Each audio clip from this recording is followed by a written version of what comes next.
Donc, la maladie à corps de Lévy est une maladie qu'on appelle neurodégénérative ou neuroévolutive, c'est-à-dire que c'est une maladie qui évolue dans le temps. Et cette évolution, elle est corrélée à l'accumulation anormale de protéines. Et ces protéines qui s'accumulent, qui s'agrègent, vont provoquer un dysfonctionnement des neurones. Dans la maladie à corps de Lévy, la protéine anormale qui est située dans les neurones est l'alpha-synucléine. Et là, je vous ai mis une photo d'un laboratoire allemand. C'est une photo qui date du début du XXe siècle et on se rendait compte, je m'en suis rendu compte en préparant ce topo, que Monsieur Lévy travaillait dans le même laboratoire que Monsieur Alzheimer. Et je suis toujours très admirative du travail qu'ont fait les médecins, chercheurs et autres inventeurs en ce début de XXe siècle. Et donc, c'est Fritz Jacob Heinrich Lévy qui a décrit pour la première fois ces corps de Lévy, qui sont en fait constitués d'agrégats, d'un amas d'une protéine, l'alpha-synucléine. Là, vous avez la coupe d'un cerveau et vous voyez qu'il y a une grosse tache noire au milieu et puis des petites taches marron autour. Pour pouvoir déterminer où se trouve l'alpha-synucléine, les anatomopathologistes utilisent des anticorps qui ont une certaine couleur et qui vont se fixer spécifiquement sur cette protéine. Et c'est ce que l'on voit sous cette coupe. Alors, je pense que Claire Parquet en parlerait beaucoup mieux que moi, mais c'est ça, un corps de Lévy. C'est un gros tas d'alpha-synucléine. Et cet agrégat de protéines anormales, on va revoir pourquoi elle est anormale, elle va provoquer une dysfonction neuronale. Et c'est quoi une dysfonction neurale? C'est une altération. Ça va aboutir à une altération de la communication entre les neurones. Alors, qu'est-ce qu'une dysfonction neuronale? C'est un problème de communication entre les neurones et on va le voir à travers ce schéma. Vous avez à gauche deux neurones qui communiquent. Alors, ça paraît pas évident comme ça qu'ils communiquent, mais ils communiquent parce qu'ils ont deux parties de la cellule, chacun de son côté, proches, et qui communiquent grâce à des neurotransmetteurs. Il y a beaucoup de neurotransmetteurs dans le cerveau. Là, je vous ai donné l'exemple de la L-dopamine. Et vous avez en zoom cette synapse avec d'un côté le neurone rose et de l'autre côté le neurone vert. Et encore plus gros, vous avez le bout de ce neurone rose où vous voyez des vésicules qui contiennent ce neurotransmetteur, la L-dopamine. Et vous voyez que ces vésicules vont partir du centre du neurone et venir jusque à la membrane, au bout de ce neurone, pour libérer le neurotransmetteur qui va après être intégré par le neurone qui est en face. C'est comme ça qu'ils communiquent. Et vous voyez que l'alpha-synucléine participe à ce transport des vésicules et donc au bon fonctionnement de ce messager qu'est le neurotransmetteur entre les deux neurones. Cette alpha-synucléine, c'est une protéine, et une protéine, c'est une succession d'acides aminés qui après se replient, et qui se replient soit correctement, soit pas correctement. Et quand cette alpha-synucléine est mal pliée, qu'elle est mal conformée, que sa forme n'est pas celle habituelle, elle va s'agréger, et ça c'est les petites boules roses, et provoquer une rétention des vésicules qui contiennent le neurotransmetteur. Et c'est la raison pour laquelle le neurotransmetteur ne peut pas aboutir au niveau de la synapse et donc ne pas pouvoir être communiqué à l'autre neurone. Donc c'est ça, une dysfonction synaptique, une dysfonction de cette communication entre les neurones. Et c'est pour ça qu'on peut avoir des symptômes. J'ai repris cette dia que je trouvais parfaite de Monsieur de Linares. Ces corps de Lévy, on les retrouve dans la maille de Parkinson de manière assez localisée au niveau du tronc cérébral. Alors que dans la maladie à corps de Lévy, eh bien, ces corps de Lévy se trouvent à peu près partout dans le cortex. Et donc, vous comprenez aisément que ces problèmes de communication entre neurones vont provoquer des dysfonctions, des symptômes. Et comme ils sont dans des localisations multiples, eh bien, ils vont provoquer des symptômes multiples et différents. Et ça, c'est Claire qui vous en parlera encore plus après, des différents symptômes de cette maladie. Alors, en lisant différentes publications sur des généralités sur la maladie à corps de Lévy, je me suis dit que ça pouvait être parlant que de regarder ces coupes anatomopathologiques où vous avez donc des morceaux de cerveau d'un patient qui a une maladie à corps de Lévy et qui est décédé, d'un patient qui avait une maladie d'Alzheimer ou d'un patient qui avait donné son corps à la science et qui était témoin qui n'avait ni maladie d'Alzheimer ni de maladie à corps de Lévy. Vous avez ici ce qu'on appelle la substance noire, la substance nigra, et habituellement, vous voyez le témoin, on voit qu'il y a une partie qui est noire, d'où son nom, et il s'agit des cellules dopaminergiques. Dans la maladie d'Alzheimer, il n'y a pas de souci de ce côté-là, on retrouve exactement le même aspect. Alors que là, on a pris chez le patient qui a une maladie à corps de Lévy, vous voyez qu'il y a une disparition, il y a une perte de cet aspect visuel noir, et donc ça veut dire qu'il y a une perte de ces cellules qui normalement sécrètent de la dopamine. Donc le dysfonction neuronale peut aller jusqu'à la mort des cellules neuronales. A contrario, si on regarde cette partie du cerveau qui est le lobe temporal, vous voyez ici qu'il est dans la colonne des témoins, je ne sais pas si vous voyez ma flèche, qu'il est charnu, alors que si vous regardez au milieu, pour le patient qui a une maladie d'Alzheimer, là où il est marqué E, vous voyez que c'est tout ratatiné. C'est ce qu'on appelle l'atrophie, mais globalement, ça veut dire que le cerveau est ratatiné. Et cet espace marron, en fait, c'est de l'espace vide.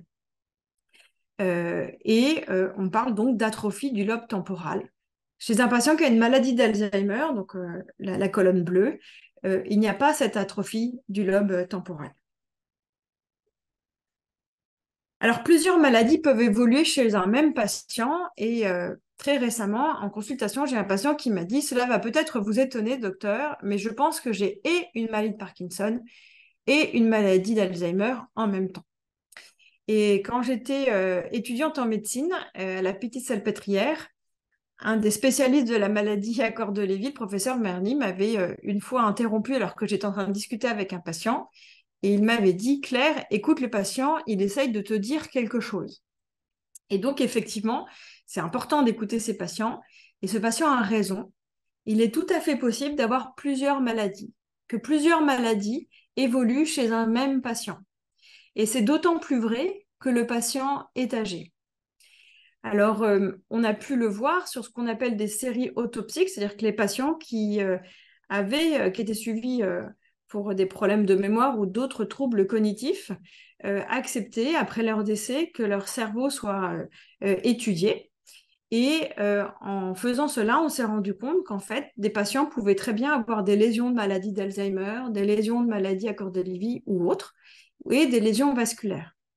Alors, je fais un tout petit focus sur les lésions vasculaires parce que c'est quelque chose dont vous entendrez parler possiblement en consultation, qui est assez fréquent en gériatrie en particulier et qui est assez également visuel sur l'IRM et qui est multiple. Donc, dans les pathologies vasculaires, il peut y avoir des gros accidents vasculaires cérébraux qui sont liés soit à une artère qui est bouchée, ce qui fait de l'ischémie, ou bien parce qu'il y a eu un saignement, c'est les deux photos à droite. Mais il peut y avoir aussi des toutes petites lésions qui, en soi, quand elles apparaissent, ne parlent pas, mais c'est leur accumulation qui, à un moment donné, va également induire des troubles cognitifs.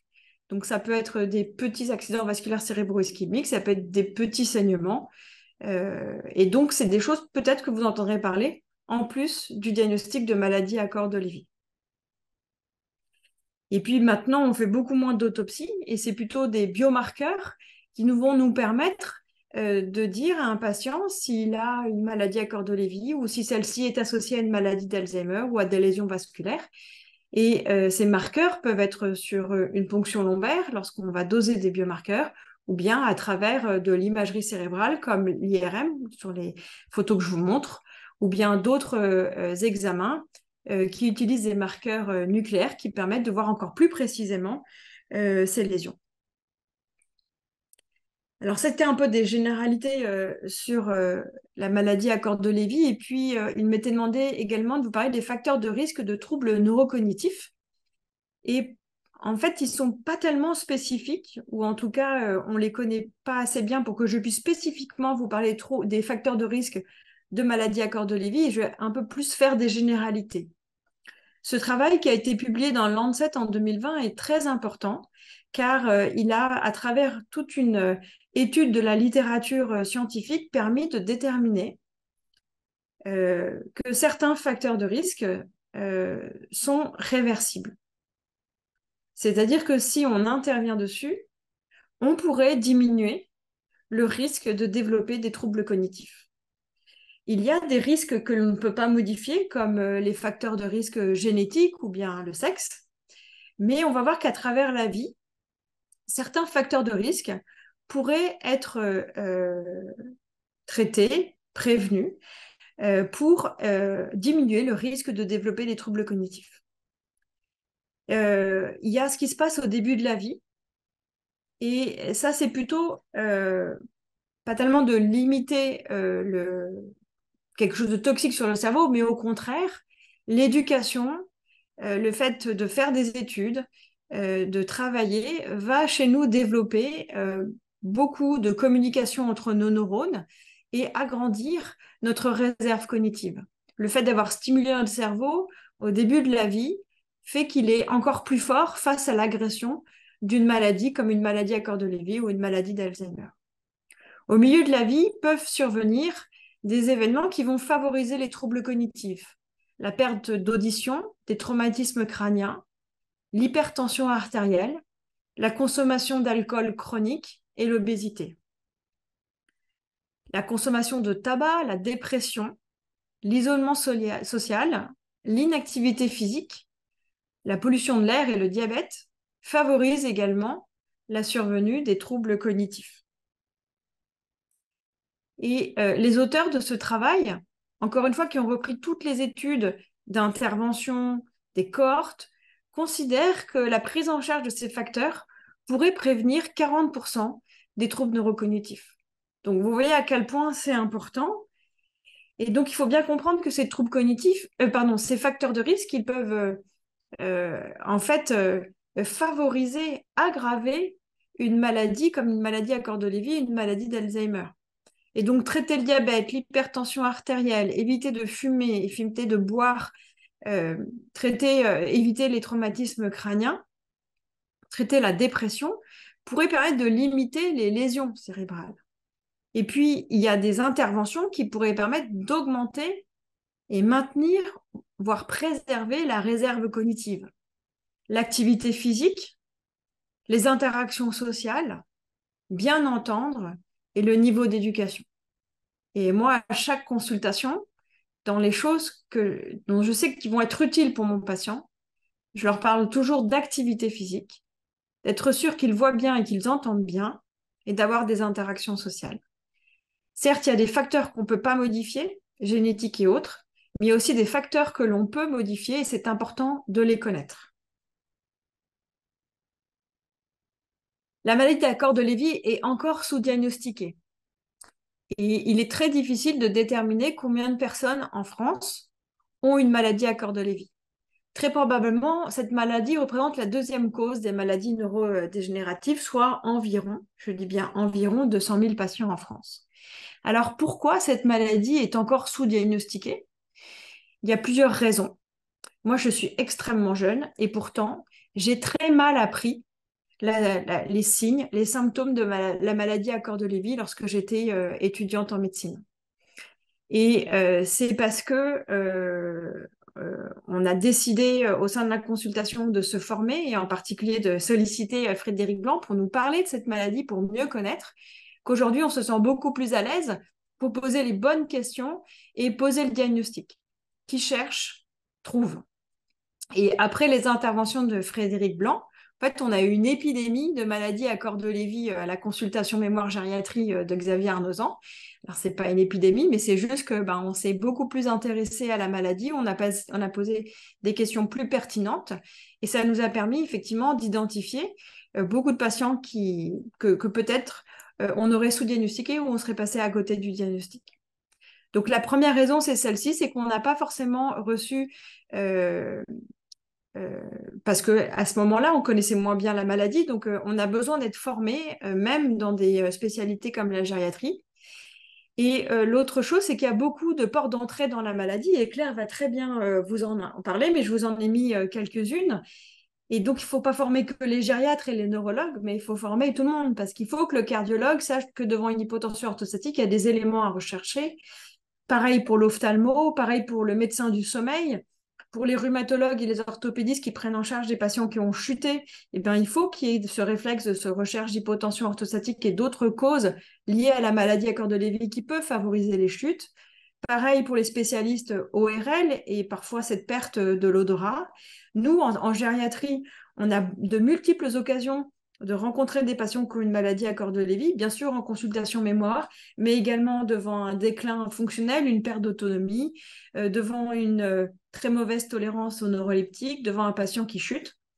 Et puis, bien évidemment, nos collègues psychiatres ont l'occasion très fréquemment de porter aussi ce diagnostic et d'adresser les patients, ou de les suivre d'ailleurs, pour une maladie à cœur de Lévy.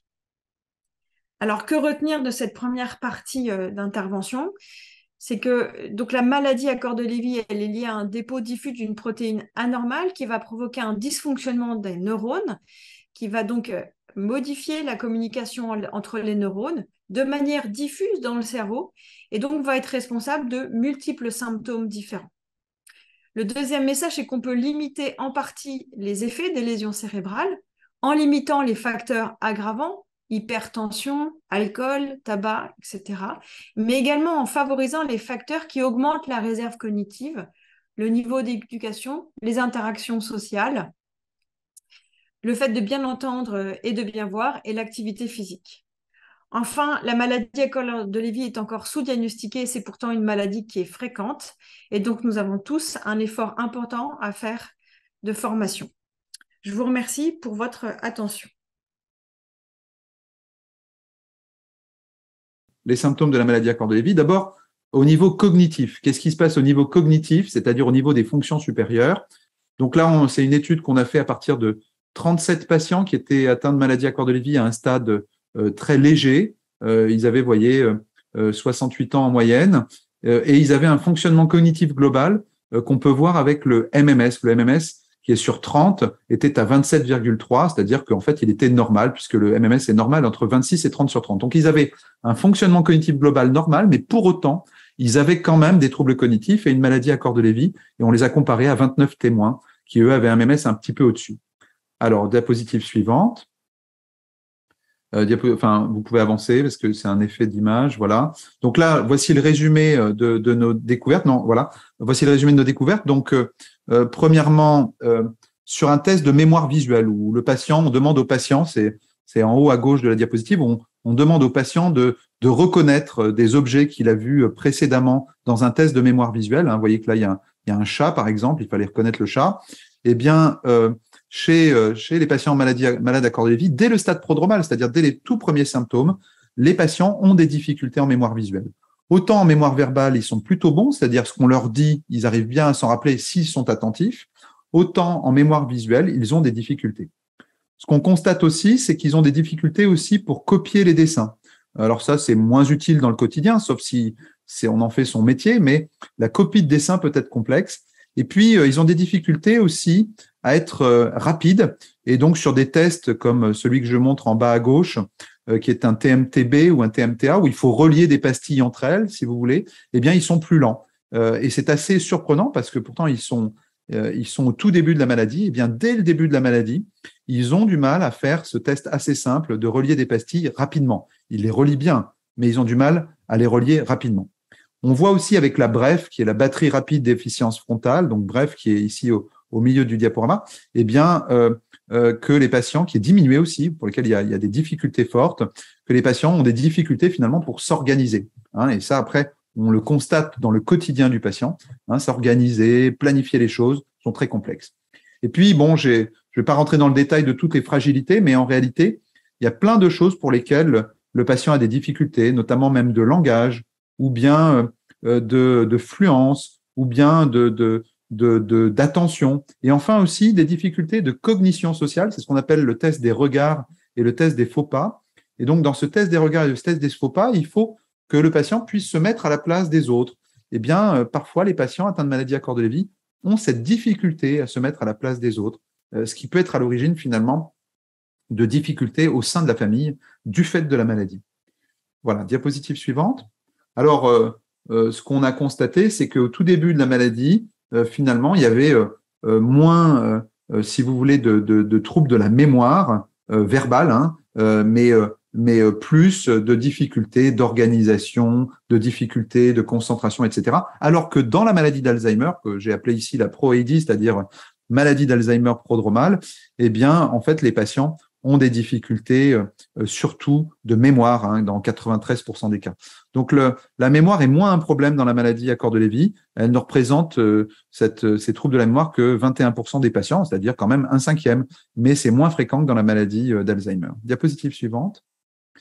Et donc, en pratique, après, à des stades plus évolués, c'est-à-dire au stade de troubles neurocognitifs importants ou stade de démence, qui est la même chose, eh bien, chez les patients, il y a ce qu'on appelle un syndrome sous-cortico-frontal. Alors, qu'est-ce que ça veut dire de façon pratico-pratique? Ça veut dire que c'est des patients qui, avec l'évolution de la maladie, vont devenir plus inattentifs, hein, donc des difficultés d'attention, de concentration. Ils vont avoir aussi des difficultés sur les fonctions exécutives, c'est-à-dire ils vont avoir des difficultés d'organisation, de planification, et puis ils vont être aussi ralentis psychiquement, hein. Donc, il y a un véritable ralentissement psychique qui s'opère. En plus de cela, en plus de ce syndrome sous-cortico-frontal qui associe les problèmes de concentration, d'organisation et de ralentissement, eh bien, vous avez aussi des difficultés neurovisuelles. C'est-à-dire que c'est des patients qui vont se plaindre de leur vue. Ils vont même d'ailleurs parfois consulter un ou plusieurs ophtalmologues qui leur dira que tout va bien du point de vue de la vue, mais parce que ça n'est pas un problème de vue lié aux yeux, mais c'est un problème de vue lié au cerveau. Et ça, c'est tout à fait important dans le quotidien du patient parce que ça peut être particulièrement gênant. Voilà, diapositive suivante. Donc, un exemple, par exemple, vous voyez la lettre P, là, que vous voyez un petit peu brouillée, eh bien, les patients atteints de maladie à corps de Lévy ont souvent du mal à la voir. Ça, c'est ce qu'on appelle un trouble visio-perceptif, hein, donc c'est un type de problème neurovisuel. Et puis, les cubes qui sont les uns sur les autres, là, il faut deviner le nombre de cubes qu'il peut y avoir. Alors, il faut deviner qu'il y en a derrière, c'est-à-dire qu'en réalité, il y a 9 cubes et non pas 7 cubes qu'on a l'impression de voir. Eh bien, les patients atteints de maladie à corps de Lévy ont du mal à faire ça et on parle à ce moment-là de troubles visio-spatial. Voilà. Il y a des troubles visio-perceptifs, hein, j'ai du mal à reconnaître cette lettre, et des troubles visio-spatiaux, j'ai du mal à compter le nombre de cubes qui sont suggérés. Et donc, petit à petit, vont s'aggraver ces difficultés sous-cortico-frontales, c'est-à-dire attentionnelles, d'organisation et de ralentissement. Vont s'aggraver aussi les troubles neurovisuels et le patient va avoir de plus en plus de difficultés dans son quotidien. Diapositive suivante. Ce qui est important aussi, c'est que dans la maladie à corps de Lévy, comme dans la maladie d'Alzheimer, le patient peut avoir du mal à comprendre le discours. Hein, alors, je ne vais pas détailler l'expérience qui a été faite là, mais pour vous dire quand même que quand on leur explique quelque chose ou qu'on leur raconte une histoire, ils peuvent avoir des difficultés à comprendre, en tout cas à relever les éléments informatifs du discours qu'il peut y avoir chez le conjoint, chez les amis, etc. Donc ça, je pense que c'est important de savoir ça. Hein, la compréhension du discours narratif peut être diminuée. Diapositive suivante. Et donc là, vous le voyez mieux, donc là, sur la compréhension du discours narratif, avec des patients atteints de maladie à corps de Lévy là, en gris foncé, contre les sujets témoins ou contrôle en gris clair.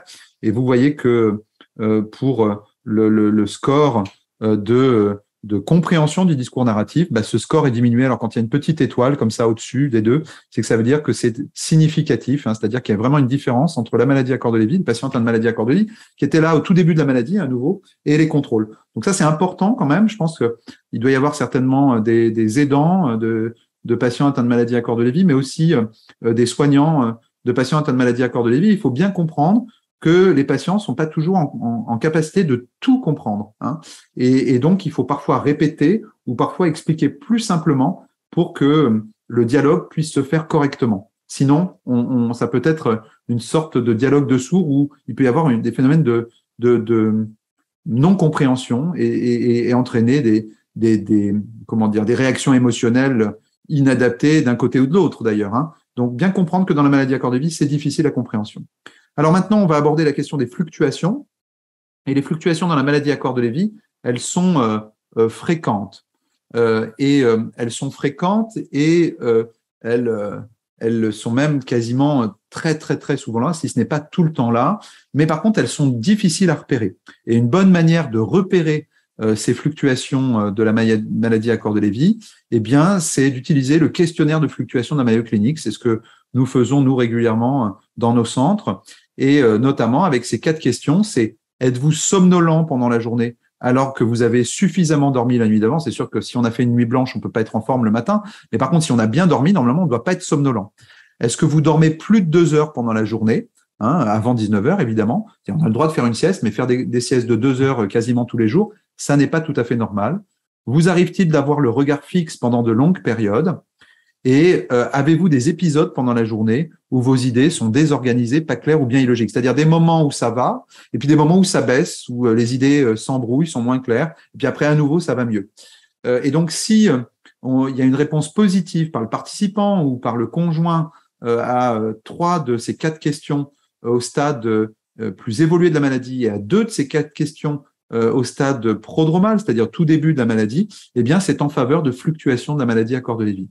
Voilà, c'est vraiment. Donc, vous voyez que c'est un mélange à la fois de problèmes d'endormissement et à la fois des problèmes cognitifs qui varient comme ça au cours du temps. Et ça peut être parfois très court, c'est-à-dire vous avez des patients, pendant 10 secondes, ils sont pas là, et puis après, ils reprennent le cours de la conversation.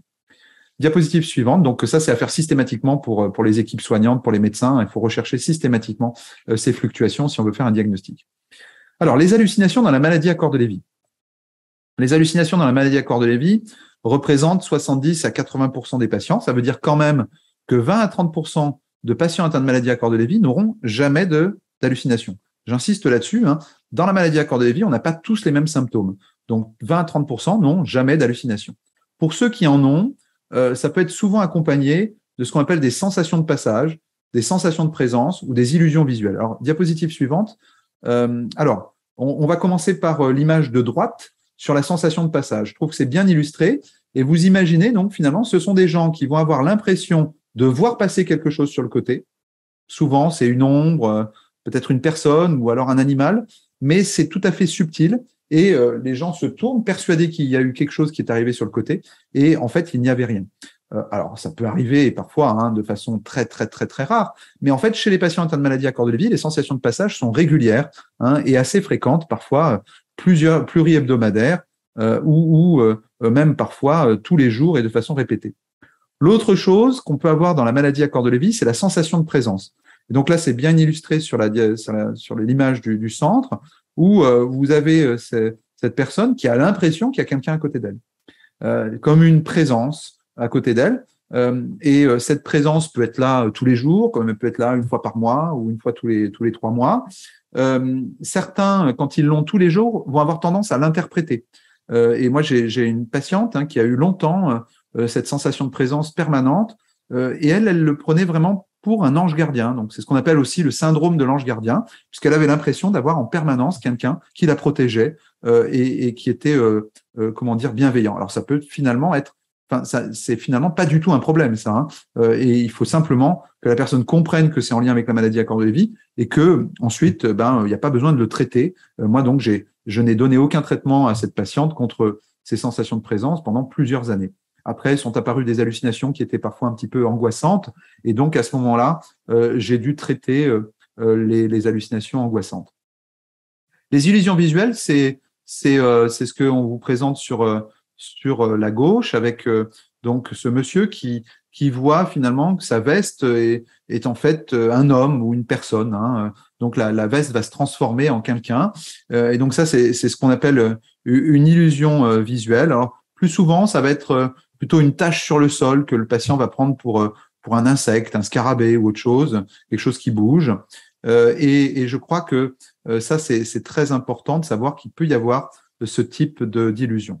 Alors, une manière oui, très bien, poser, voilà, une manière finalement de poser les questions, comment on fait de façon pratique, en clinique, c'est qu'on commence souvent par la sensation de passage, puis en demandant si le patient a l'impression de voir passer quelque chose sur le côté, et la sensation de présence, l'impression qu'il y aurait quelqu'un dans la pièce, alors qu'il n'y a personne. L'illusion, c'est quelque chose qui apparaît à la place d'un objet réel, et puis les hallucinations, c'est finalement de voir des animaux, des objets ou des ombres ou des lumières.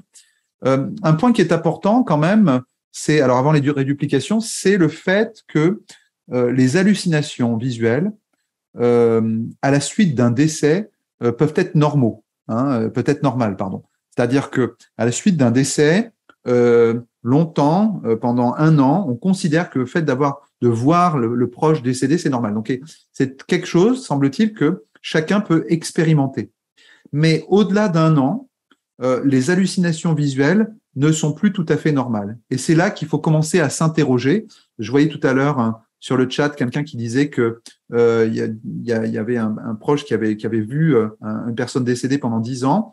Eh bien, je crois que ça, c'est important. C'est-à-dire que quand ça dure trop longtemps, eh bien, ça, c'est un argument pour la maladie à corps de Lévy. Mais j'aimerais insister sur le fait que certaines hallucinations peuvent être normales. C'est-à-dire que ça paraît un peu bizarre, mais tout n'est pas anormal dans les hallucinations.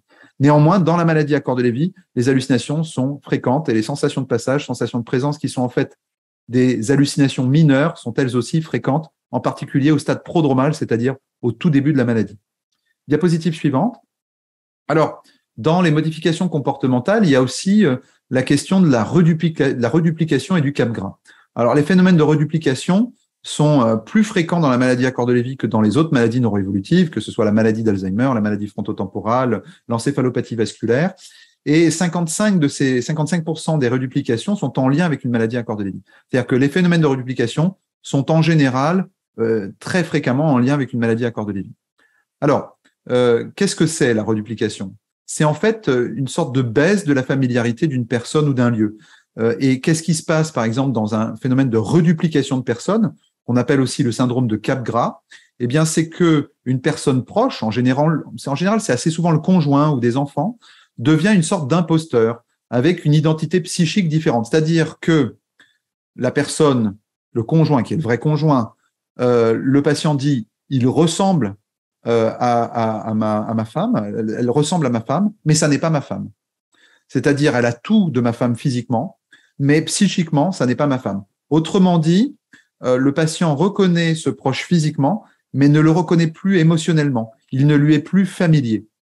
Et ce qui est intéressant, c'est que ce côté familier, donc à pouvoir avoir cette familiarité avec quelqu'un, en fait, c'est sous-tendu par une zone du cerveau qu'on appelle l'insula qui est diminuée précocement en volume dans la maladie à corps de Lévy. L'autre chose, c'est la reduplication de lieux. Alors là, c'est pareil, c'est ce qu'on appelle aussi le cap-gras pour les lieux. Et donc, le cap-gras pour les lieux, c'est quoi? C'est quand le patient est convaincu que sa véritable maison est ailleurs. C'est-à-dire, il est dans sa maison, il dit, mais ma maison cette maison-là ressemble à ma maison, mais ça n'est pas ma maison. La maison, elle est plus loin, elle est par là-bas. Voilà. Donc il reconnaît la maison du point de vue familier ou l'appartement, mais du point de vue, il reconnaît physiquement la maison, mais cette maison ne lui est plus familière. Alors maintenant après les modifications comportementales, maintenant les modifications physiques et le syndrome parkinsonien. Alors souvent, dans la maladie à corps de Lévy, le syndrome parkinsonien se repère plutôt vu de l'extérieur par une diminution de la rapidité des gestes. C'est-à-dire qu'en fait, il va y avoir une sorte de lenteur qui va s'installer. Par exemple, si on demande aux patients de faire ce type de mouvement, donc des marionnettes, eh bien, les patients atteints de maladie à corps de Lévy, ils vont pas faire des marionnettes aussi rapidement que ça. Ils vont faire des marionnettes beaucoup plus doucement et parfois très doucement. Ils vont avoir même des grandes difficultés à faire les marionnettes. Ou alors ils vont avoir des grandes difficultés à ouvrir et fermer les doigts comme ça rapidement, alors qu'ils devraient pouvoir le faire beaucoup plus rapidement. Idem pour la main, qu'ils ont du mal à ouvrir et fermer rapidement. Et nous, donc en tant que cliniciens, on utilise parfois la manœuvre de Froment pour pouvoir mieux repérer cette akinésie et cette rigidité. Et la rigidité, en fait, c'est une raideur qui s'installe au niveau du poignet, qui s'installe au niveau des bras, mais en réalité qui s'installe au niveau de l'ensemble du corps. Et il y a donc certaines techniques que je ne vais pas détailler là, mais qui permettent de repérer plus facilement cette rigidité au niveau des bras, au niveau des mains, mais aussi au niveau des jambes ou du cou. Diapositive suivante. Ce qu'il faut dire quand même, c'est que 14% des patients atteints de maladies à corps de Lévy, alors je suis désolé, je l'ai laissé en anglais, l'acronyme, c'est DLB, c'est Dementia with Lewy Bodies. Donc, 14% des patients atteints de maladies à corps de Lévy ne font aucun syndrome parkinsonien, c'est-à-dire n'ont pas cette rigidité ou n'ont pas cette akinésie. Mais ça veut dire quand même que 86% des patients atteints de maladies à corps de Lévy vont avoir finalement ce syndrome parkinsonien avec cette akinésie et cette rigidité. Diapositive suivante. Globalement, la maladie à corps de Lévy, notamment à cause de cette lenteur, hein, ça c'est l'akinésie, et rigidité, raideur, donc à cause de cette lenteur et de cette raideur liée au syndrome parkinsonien ou syndrome extra-pyramidal, eh bien, globalement, les patients atteints de maladie à corps de Lévy, à cause de cela, vont faire des chutes. Alors, ça n'est pas que à cause du syndrome extra-pyramidal ou syndrome parkinsonien, c'est-à-dire pas que à cause de la lenteur ou de la raideur, c'est aussi à cause de la tension qui baisse, c'est aussi à cause des difficultés cognitives. Et ce que représente ce diagramme, c'est que vous avez en violet, hein, où c'est marqué DLB, la courbe qui montre que finalement, c'est le nombre de patients qui vont chuter au cours du temps sur une année. Eh bien, à la fin de l'année, après 365 jours, vous avez 80% des patients qui ont chuté. Hein, donc, les chutes à des stades évolués de la maladie à corps de Lévy sont très, très fréquentes. Et le problème, c'est que ça aggrave aussi, le fait que le patient chute et se fasse mal, ça aggrave aussi la maladie. Donc, il y a une sorte d'emballement entre la maladie et les chutes, et c'est un vrai problème dans la maladie à corps de Lévy. Donc, il faut qu'il y ait un vrai travail, on en parlera plus tard, de remédiation, c'est-à-dire de kinésithérapie. Diapositive suivante.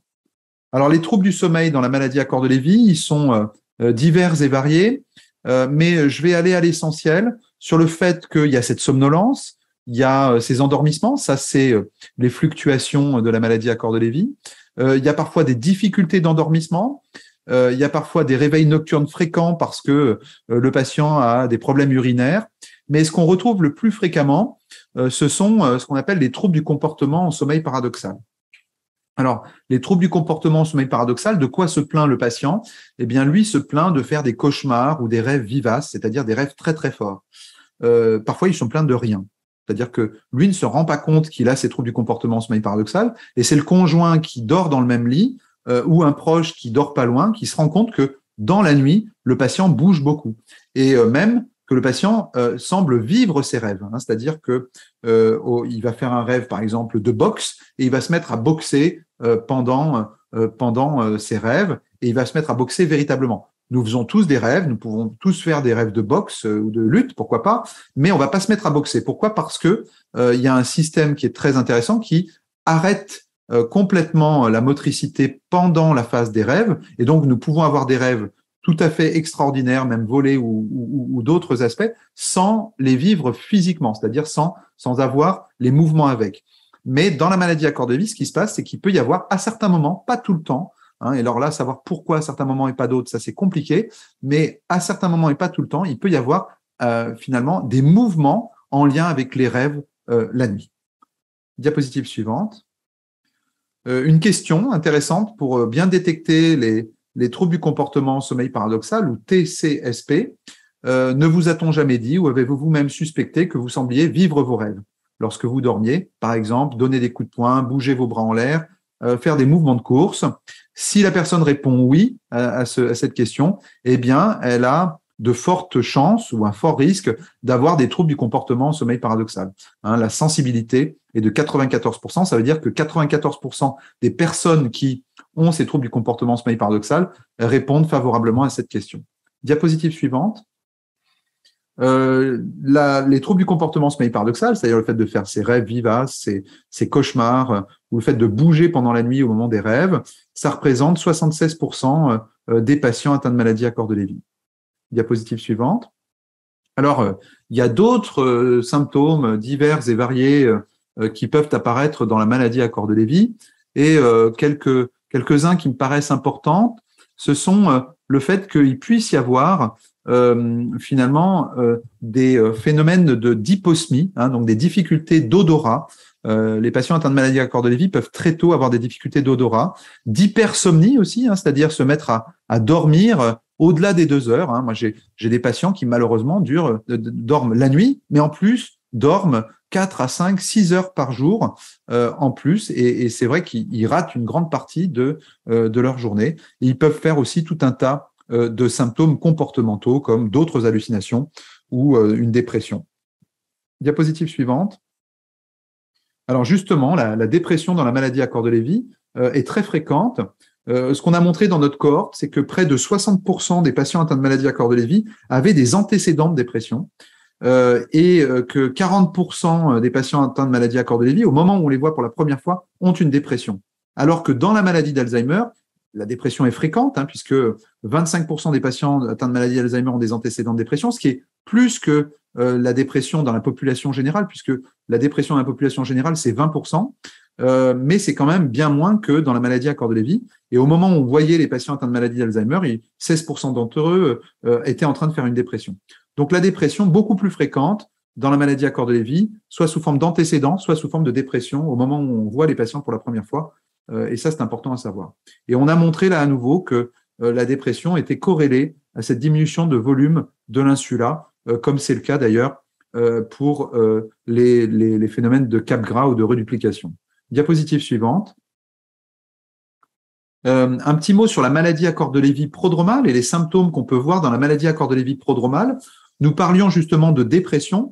Et là, vous pouvez voir, alors c'est la 3e colonne tout en bas, le chiffre 49,2%. Donc, les patients atteints de maladie à corps de Lévy ont, dans 50% des cas, presque 49,2% des cas, au moins un symptôme de dépression au tout début de la maladie. Hein, donc, vous voyez, la moitié ont au moins un symptôme de dépression. Et une authentique dépression au stade prodromal, hein, là nous sommes au stade prodromal de la maladie à corps de Lévy, dans 26,2% des cas, donc dans un gros quart des patients. Au moins un symptôme d'anxiété dans 61% des cas, donc ça c'est très important aussi.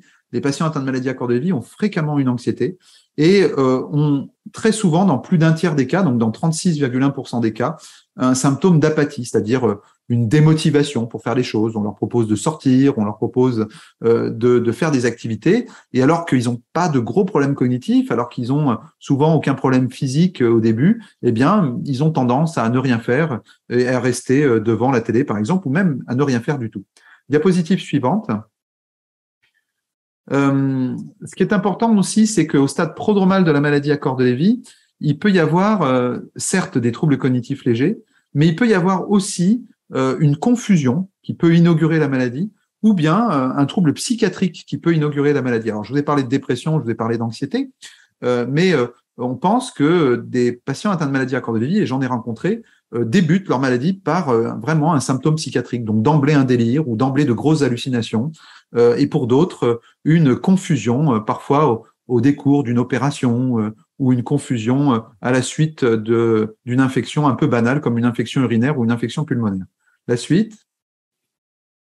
Et alors, ce qui est intéressant, c'est que chez les patients qui ont été opérés de l'estomac et qui faisaient une confusion à la suite de cette opération de l'estomac, eh bien, on a retrouvé des corps de Lévy, c'est ce qui est entouré là en bleu, dans 43,8%, parce que l'alpha-synucléine phosphorylée, c'est le reflet des corps de Lévy à l'intérieur de l'estomac, hein, puisque comme vous le disait Claire Paquet, eh bien, les lésions ne sont pas uniquement dans le cerveau, elles peuvent être aussi dans le système nerveux au niveau du corps. Et finalement, ça n'est pas anodin que de faire une confusion à la suite d'une opération. Et il est possible qu'il y ait des patients atteints de maladie à corps de Lévy qui s'ignorent encore et qui en réalité viennent de commencer leur maladie à corps de Lévy à la suite d'une opération sous la forme d'une confusion post-opératoire. Un petit mot sur les troubles neurovégétatifs, diapositive suivante. Oui, donc c'était à partir de 41 patients sur cette étude. Diapositive suivante. Diapositive suivante, je décrivais la cohorte. Là, c'était peut-être pas très utile pour dire que c'est des patients qui avaient effectivement bien une maladie à corps de Lévy. Et ce qu'on peut dire, c'est que dans la maladie à corps de Lévy, dès le stade prodromal ou dès le stade léger de la maladie, il y a volontiers des troubles de l'odorat dans 40% des cas, une sécheresse de la bouche dans 50% des cas. Alors, on le retrouve aussi fréquemment chez les sujets témoins. Là, ils étaient 25% à avoir une sécheresse de la bouche. Donc, c'est pas un signe, si vous voulez, spécifique de la maladie à corps de Lévy, mais c'est intéressant de montrer qu'il peut y avoir tout un tas de petits symptômes qui sont, somme toute, assez fréquents. Donc, troubles de l'odorat, sécheresse buccale, sécheresse des yeux aussi dans la moitié des cas. Diapositive suivante. Une rhinorrhée, c'est-à-dire le nez qui coule, dans 60% des cas. Une photophobie, c'est-à-dire une gêne à la lumière, là aussi dans 60% des cas. Alors, on l'avait aussi chez les sujets témoins dans à peu près 25% des cas. Donc, ça n'est pas du tout spécifique. Mais pour dire que tous ces petits symptômes sont en réalité quand même des petits symptômes de maladie à corps de Lévy. Et c'est le cas aussi pour la constipation. Et donc, cette constipation, finalement, peut s'aggraver au moment du stade prodromal de la maladie à corps de Lévy. Oui, alors la sécheresse buccale, tout à fait, peut être à l'origine d'une mycose et de mycose de la bouche, comme vous me le demandiez sur le chat. Diapositive suivante. Donc là, sur une autre étude, on a montré sur une cohorte, nationale, on a montré finalement que il y avait effectivement une sécheresse au niveau des yeux, de la bouche, du nez fréquente, qu'il y avait aussi une rhinorrhée, donc le nez qui coule, qui est fréquent, et une photophobie, c'est-à-dire une gêne à la lumière fréquente. Donc là, on a deux études qui nous montrent qu'il y a des symptômes à la fois neurovégétatifs et neurosensoriels. Alors, là, on me pose une question sur la confusion post-opératoire gastrique et le corps de Lévy. En fait, ce qu'il faut bien comprendre, c'est que le fait d'être opéré, c'est un stress. Et le fait d'être opéré et donc d'avoir un stress, ça facilite l'émergence d'une confusion. Le stress, il est de quel ordre? Il est surtout inflammatoire. C'est-à-dire que quand on va vous opérer l'estomac, on va ouvrir le ventre, on va découper, et donc forcément, le corps va réagir, il va sécréter de l'inflammation. Et ce qu'il faut comprendre, c'est qu'il semblerait que les patients atteints de maladie à corps de Lévy qui s'ignorent ou qui sont au tout début de leur maladie, au moment où ils ont cette inflammation qui va passer dans le corps, la maladie peut s'exprimer sous la forme d'une confusion. Une confusion, c'est-à-dire le fait d'avoir une grosse baisse de vigilance, de s'endormir, ou éventuellement d'avoir au contraire une sorte d'agitation confuse, et surtout d'avoir des gros troubles cognitifs de façon un peu brutale. C'est ça la confusion. Et vous pouvez avoir des épisodes de confusion dans la maladie à corps de Lévy, en particulier post-opératoire, probablement en lien avec la chirurgie, mais aussi peut-être, donc avec l'inflammation liée à la chirurgie, donc le stress, mais aussi peut-être lié à l'anesthésie, puisque certains anesthésiants peuvent être toxiques pour le cerveau. Et donc là, le fait de retrouver ces corps de Lévy dans l'estomac, eh bien, c'était une manière de dire que c'était probablement des patients corps de Lévy qui s'ignoraient, qui faisaient cette confusion post-opératoire pour 44% d'entre eux. Il y avait quand même 56% des patients qui n'avaient pas de corps de Lévy, et donc il y avait probablement une autre cause à leur confusion post-opératoire. La maladie à corps de Lévy prodromale, c'est donc une maladie qui va donner un syndrome sous-cortico-frontal avec des troubles de la mémoire de type visuel surajouté, avec des troubles cognitifs légers qui s'associent avec des fluctuations, des hallucinations, mais souvent sous la forme de sensations de passage et sensations de présence, des troubles du comportement semi-paradoxal et un syndrome parkinsonien discret que le gériatre, le neurologue ou le psychiatre essaiera de bien chercher au moment de l'examen. Ça s'associe aussi à des troubles neurovégétatifs, le nez qui coule, une constipation, une hypotension, des troubles de l'odorat ou une photophobie, c'est-à-dire une gêne à la lumière. Et ça s'associera aussi à des phénomènes de dépression ou des phénomènes, d'autres phénomènes comportementaux. Diapositive suivante. Si bien que je vous l'avais déjà montré au départ, dès le stade prodromal, on a certes les troubles cognitifs, mais d'autres symptômes qui s'accumulent, et ces symptômes continuent à s'accumuler quand on est à des stades plus évolués, c'est-à-dire des troubles neurocognitifs importants, qu'on appelle aussi le stade de démence.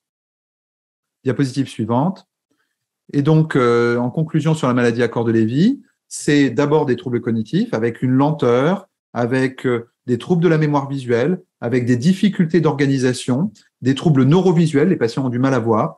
Ce sont aussi des fluctuations plus subtiles, des hallucinations plus discrètes, mais qui sont là et qui deviennent plus importantes au fur et à mesure du temps. Et puis des troubles neurovégétatifs avec le nez qui coule, une constipation, un syndrome sec, et des troubles neurosensoriels, c'est-à-dire des troubles du goût ou des troubles surtout de l'odorat et une photophobie. Enfin, une dépression et une anxiété. Et donc, la suite, ça va être l'aggravation de certains de ces symptômes et puis la nécessité d'une prise en soins pharmacologique et non pharmacologique qu'on abordera plus tard ensemble. Donc moi, je vais vous parler des critères diagnostiques. Frédéric Blanc a balayé tous les symptômes, mais en fait, en médecine, il ne suffit pas qu'on ait un ou deux symptômes ou tous les symptômes pour dire que c'est la maladie. On a toute une démarche pour établir ce qu'on appelle des critères diagnostiques, c'est-à-dire que pour que le diagnostic de la pathologie soit posé, il faut que le patient réponde à certains critères. Alors pourquoi ça se passe comme ça? C'est pas pour éviter de reconnaître certaines maladies qui sont présentes, mais c'est simplement pour essayer de bien distinguer ces différentes maladies qui se ressemblent.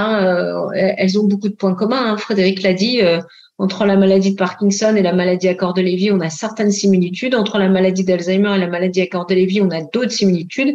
Et puis surtout, ce qui est peu connu finalement, c'est toutes ces similitudes entre les maladies psychiatriques vieillissantes ou les maladies psychiatriques à début tardif et la maladie à corps de Lévy. Pourquoi c'est peu connu? Parce que les psychiatres sont peu dans ces réseaux-là pour l'instant en France. Donc vous voyez la question de poser des critères diagnostiques de la maladie à corps de Lévy, elle est arrivée peu de temps, cette question, après la description des premiers cas qui étaient dans les années, on l'a vu, entre 60 et 80, si on résume les tout premiers cas. Donc, une quinzaine d'années après, il y a eu un premier consortium. Donc, un consortium, c'est un regroupement de médecins, de scientifiques qui vont réfléchir en fonction de leur expérience et de la littérature qui est publiée à quels sont les critères qui pourraient attendez, hop, il y a juste les chats, voilà, qui pourraient correspondre à la maladie au mieux pour bien diagnostiquer cette maladie. Il y a une révision de ces critères en 2017, c'est-à-dire qu'on a des données supplémentaires, il y avait beaucoup plus de littérature, on a des outils diagnostiques qui sont quand même meilleurs, on a beaucoup plus de recul. Donc, il est très habituel que dans toutes les maladies, on ait des mises à jour des critères diagnostiques. Donc, c'est pas atypique. Ce dont je ne vous parlerai pas beaucoup pour pas rendre les discours confus, c'est des critères qui sont encore plus récents concernant les maladies à corps de Lévy prodromales, dont Frédéric a parlé. Mais là, aujourd'hui, on va vraiment se focaliser sur les critères diagnostiques. D'abord parce qu'on n'a que 20 minutes et que je veux prendre le temps de le faire lentement. Donc, on va se focaliser sur les critères diagnostiques de la maladie déjà installée parce que, on est dans un temps contraint et c'est pas utile d'aller très vite.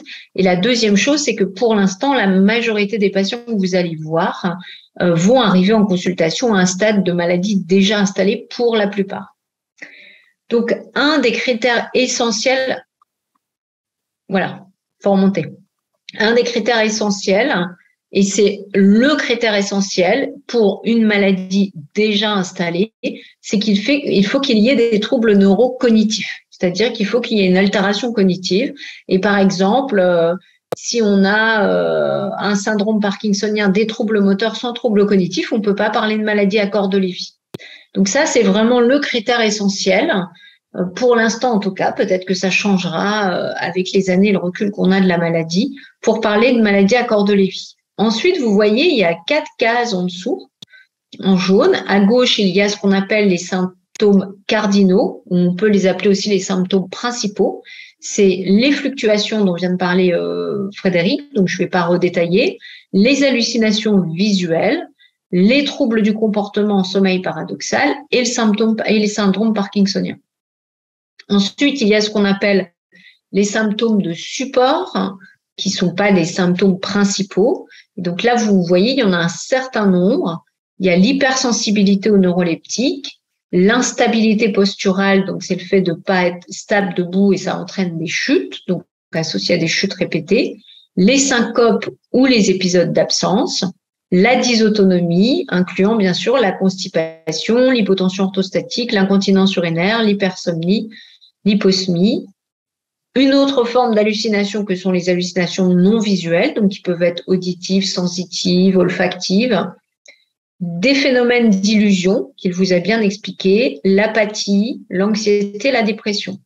Donc, c'est bien évident, vous allez le voir, qu'il ne faut pas avoir tous les symptômes pour dire que c'est une maladie à Corde-Lévy. Une partie des symptômes vont suffire. Ensuite, dans la troisième colonne, il y a les biomarqueurs indicatifs. Donc, c'est-à-dire que ce ne sont pas des biomarqueurs qui sont la preuve de la maladie. Et ça, c'est important, mais c'est des biomarqueurs qui nous orientent vers. Donc, par exemple, beaucoup d'entre vous connaissent le DaTscan, et je vous montrerai un peu après une image, ou le TEP scanner. C'est un biomarqueur indicatif. On voit trop de patients arriver avec un DaTscan et dire « j'ai une maladie à Corde-Lévy parce que mon DaTscan est positif ». Non, il y a plein de maladies dans lesquelles le DaTscan est positif, y compris des maladies non neurodégénératives. Et ça, c'est vraiment un élément important. Ce n'est pas l'examen qui prouve la maladie. C'est un examen supplémentaire, en plus des symptômes, qui nous donne une indication.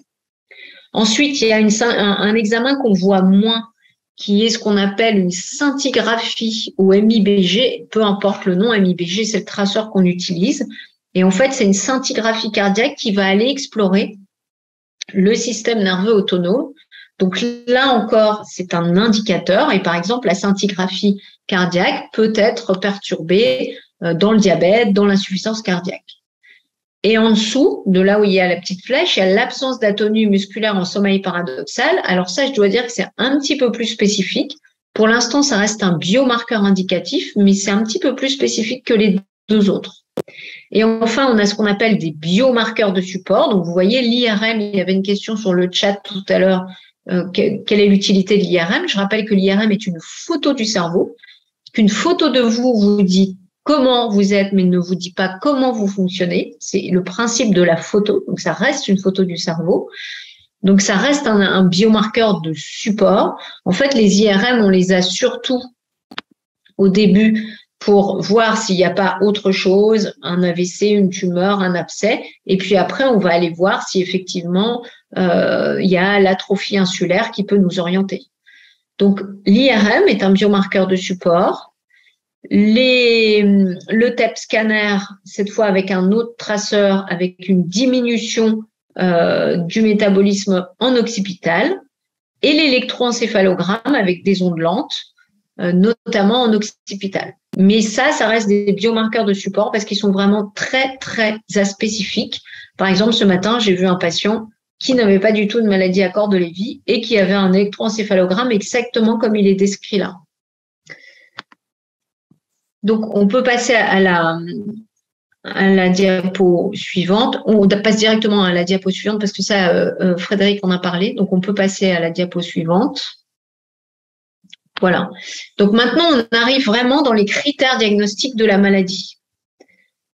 On a vu la liste des symptômes sur le bandeau jaune et les 4 cases jaunes que vous avez. Donc, il faut, pour dire qu'on parle d'une maladie à Corde-Lévy probable, il faut qu'il y ait les troubles cognitifs, vous avez vu, c'est l'élément essentiel, et 2 symptômes principaux ou 2 symptômes cardinaux, c'est la même chose. On utilise indifféremment principaux ou cardinaux. Donc, il faut qu'il y ait les troubles cognitifs, plus fluctuations et hallucinations, ou fluctuations et troubles du comportement, ou fluctuations et syndrome parkinsonien. Vous avez compris le principe. Il faut qu'il y en ait 2 sur les 4 que vous voyez là en bas de la diapo. Si on a un symptôme, si on a les troubles cognitifs plus 2 critères principaux, 2 symptômes cardinaux, eh bien là, on peut parler d'une maladie à Corde-Lévy probable. Alors, qu'est-ce que veut dire probable? Parce que probable, dans la population générale, ça veut dire que on est quand même loin d'être sûr. Hein. C'est pas tout à fait ça en médecine. C'est-à-dire qu'en médecine, on parle de probable quand on n'a pas la preuve scientifique que c'est ça. Et pour avoir la preuve scientifique que c'est ça, il faudrait qu'on puisse voir l'alpha-synucléine dans le cerveau du patient ou dans le liquide cérébrospinal, par exemple. Au jour d'aujourd'hui, on ne peut pas regarder l'alpha-synucléine dans le cerveau du patient. L'IRM ne montre mais absolument pas ça, parce que ça a l'échelle microscopique et que les photos que je vous ai montrées tout à l'heure, c'était des photos qu'on voit en microscope quand c'est grossi environ 200 fois. Donc, vous imaginez bien, l'IRM ne zoome pas le cerveau, en fait. Hein. L'IRM, c'est vraiment une photo. Et on dit probable parce qu'on n'a pas la preuve de l'alpha-synucléine dans le cerveau. Donc aujourd'hui, on commence de plus en plus à être performant sur le dosage de l'alpha-synucléine dans le LCR, mais c'est validé biochimiquement parlant, c'est-à-dire qu'on sait que on sait que le dosage marche, mais on n'a pas évalué sa valeur en pratique clinique courante, donc c'est pas encore validé en pratique clinique, mais on devrait l'avoir là dans les 2 ans à venir. Donc voilà ce que ça veut dire probable. En fait, ça veut dire il y a une maladie à corps de Lévy, mais scientifiquement, on dit qu'elle est probable parce qu'on n'a pas vu l'alpha-synucléine dans le cerveau. Néanmoins, quand on fait des études et que les patients systématiquement donnent leur cerveau à la fin de leur vie pour qu'on puisse vérifier que c'était bien le bon diagnostic, eh bien, il y a une très bonne correspondance entre la clinique et ce qu'on trouve au niveau du cerveau chez les patients une fois qu'ils sont décédés. Diapositive suivante. Donc ça, c'est la première possibilité d'avoir une maladie à corps de Lévy probable, c'est troubles cognitifs et 2 critères principaux. Il y a une autre possibilité pendant laquelle on peut poser le diagnostic de maladie à corps de Lévy probable, c'est troubles cognitifs, ça c'est le critère essentiel, ça reste, c'est toujours la même chose. Un critère principal, donc par exemple les troubles du comportement, sommeil paradoxal, donc c'est un des 4, plus un biomarqueur qui va être indicatif, un biomarqueur principal, donc pas seulement un biomarqueur de support. Donc ça va être le DaTscan, la scintigraphie OMI-BG ou je le vois pas moi sur mon écran, l'enregistrement sommeil, d'accord? Donc vous voyez le DaTscan tout seul ne fait pas le diagnostic. Le TEP non plus, la scintigraphie OMI-BG et l'enregistrement sommeil non plus. Il faut qu'il y ait l'altération cognitive qui a été prouvée et un autre critère, soit les fluctuations, soit les hallucinations, soit les troubles du comportement, soit le syndrome parkinsonien. Dans un contexte, ça je le redirai à la fin, où on n'a pas d'autres raisons de penser ça. Par exemple, j'ai reçu il n'y a pas longtemps une demande pour voir une personne qui souffrait d'une maladie psychiatrique de longue date. Et il faut savoir que les patients qui ont des maladies psychiatriques qui évoluent depuis 20, 30 ou plus d'années peuvent avoir ces symptômes-là du fait de la prise de traitement très longtemps. Donc, ils peuvent avoir une altération cognitive, même si elle n'est pas énorme. Ils peuvent avoir des hallucinations visuelles dans le cadre de leur maladie psychiatrique, mais ils peuvent avoir un syndrome parkinsonien qui est un effet secondaire de certains traitements psychiatriques. Donc, vous voyez, c'est pas si simple, en fait, hein. C'est pas juste on coche les cases dans des grilles. Il faut vraiment refaire tout l'historique du patient et bien examiner le patient. Ensuite, donc ça, voilà, on a 2 situations pour lesquelles on a une maladie à corps de Lévy probable. C'est trouble cognitif plus 2 critères principaux ou trouble cognitif, un critère principal et un examen de support. Ensuite, si on parle tout ça dans un contexte hors… alors, là, il y a une question, là, j'en parle tout de suite, de Victor Haddad. Est-ce que l'enregistrement des saccades serait passé de mode? En fait, les saccades oculaires n'ont pas vraiment de valeur pour distinguer les syndromes extrapyramidaux atypiques en dehors de la PSP. Pourquoi? Parce qu'en plus, souvent, ces patients-là sont somnolents et n'arrivent pas à respecter la consigne. Donc moi, j'ai fait des enregistrements oculomoteurs pendant des années et vraiment, pour faire l'enregistrement oculomoteur, il faut vraiment qu'on ait un patient qui puisse respecter la consigne, qui soit bien vigilant. Donc là, en l'occurrence, dans la maladie à corps de Lévy, ça ne nous donne pas beaucoup d'indications. Et dans les troubles psychiatriques non plus, parce que comme ils sont sous neuroleptiques, ils ont un ralentissement des saccades comme les syndromes extrapyramidaux. Ensuite, il y a une deuxième situation où on parle de maladie à corps de Lévy possible. Et ça, c'est la prochaine diapo. Donc, en fait, on parle de maladie à corps de Lévy possible quand on n'a pas tous les critères pour parler de maladie à corps de Lévy probable. Et là, pour le coup, c'est moins évident. On a plus de doutes dans le diagnostic. Quand on parle de maladie à corps de Lévy probable, c'est qu'on a peu de doutes. C'est le mot probable qui veut pour vous perdre un peu, mais en tout cas, scientifiquement, on dit probable quand on n'a pas de preuve. Maladie à corps de Lévy possible, c'est qu'on a plus de doutes déjà. On a des troubles cognitifs d'apparition progressive, un tableau de démence. Et puis, un critère, un symptôme cardinal ou un critère principal. Fluctuation cognitive, hallucination, trouble du comportement, sommeil paradoxal ou syndrome parkinsonien. Et là, c'est possible. Pourquoi c'est possible et que possible? Parce que, par exemple, il y a certains tableaux de dégénérescence frontotemporale, ils ont un trouble cognitif progressif et un syndrome parkinsonien. Voilà. Et donc, ça peut être un facteur de confusion. Alors après, ils peuvent avoir d'autres symptômes, une autre histoire, un autre âge, etc. Mais en tout cas, c'est pas suffisant quand on a un critère principal plus les troubles cognitifs pour dire qu'on a une maladie à corps de Lévy probable. Il faut bien recontextualiser tout ça dans le fait qu'il y a plein de maladies dont les symptômes se chevauchent les unes avec les autres. Et ensuite, il y a enfin une dernière possibilité de maladie à corps de Lévy possible. Donc, c'est les troubles cognitifs, d'accord, et un biomarqueur principal parmi les 3 qu'on a cités tout à l'heure. Le DaTscan ou le TEP fluorodopa, c'est sensiblement la même chose. Le TEP fluorodopa est plus précis, mais ils n'en font pas partout. La dénervation sympathique au niveau de la scintigraphie cardiaque dont je vous avais parlé. Et l'absence d'atonie en sommeil paradoxal. Donc ça, c'est pareil, quand on a un trouble cognitif et par exemple une dénervation au DaTscan, ça peut aussi être une dégénérescence frontotemporale. Ou ça peut être une maladie d'Alzheimer atypique. C'est pour ça qu'on dit que c'est une maladie possible. C'est possible que ce soit une maladie à corps de Lévy, mais c'est pas certain. L'absence d'atonie en sommeil paradoxal, Frédéric vous a beaucoup expliqué l'agitation pendant la nuit, etc.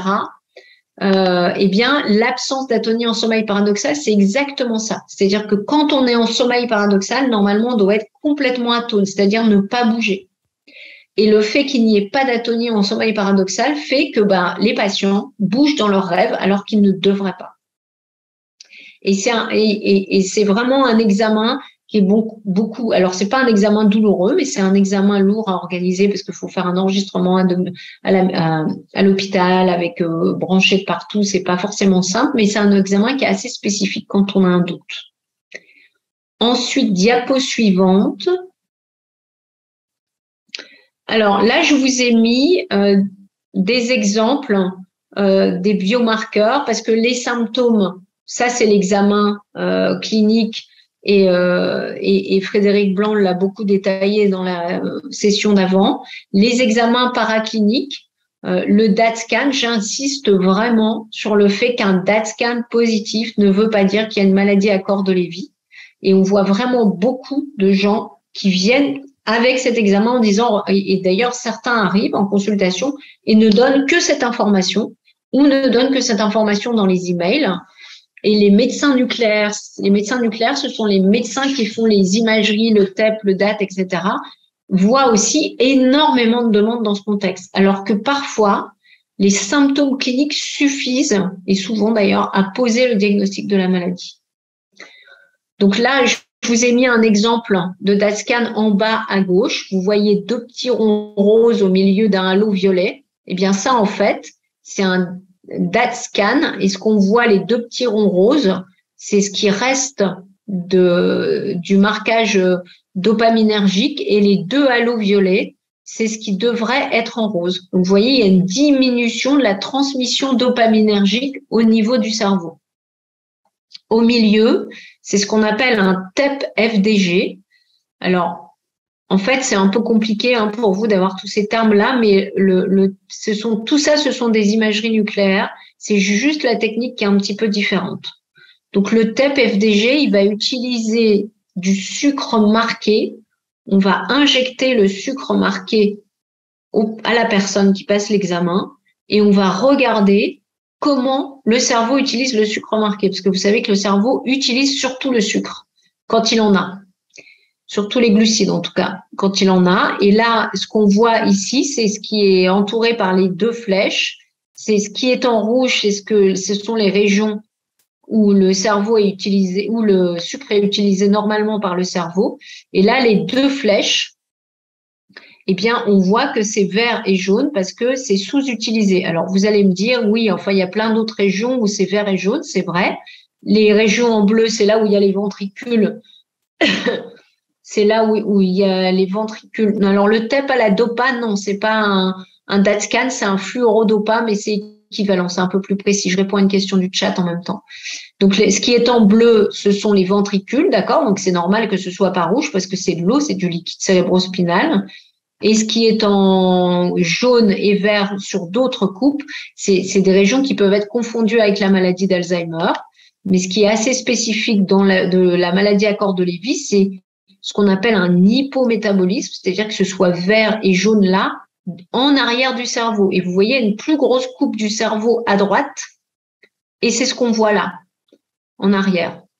Dans la maladie d'Alzheimer, c'est beaucoup plus diffus et dans cette région-là, c'est plutôt bien perfusé dans la maladie d'Alzheimer. Et dans la maladie de Parkinson, on a moins de données, mais il n'y a pas une hypoperfusion qui est aussi marquée en postérieur. Donc, si on synthétise ce qu'on vient de dire, bon, tous les symptômes ont été détaillés par Frédéric. Donc, il faut vraiment retenir le principe que la maladie à corps de Lévy, il faut respecter certains critères. Donc, moi, je vois beaucoup de patients où, par exemple, des patients à qui on dit, ah ben voilà, vous avez des hallucinations ou il a des hallucinations, c'est une maladie à corps de Lévy. Non, les maladies d'Alzheimer évoluées peuvent halluciner. Les maladies d'Alzheimer qui ont une confusion en hospitalisation ou en post-opératoire peuvent halluciner. Ça n'est pas un critère suffisant. Donc, il faut vraiment faire attention.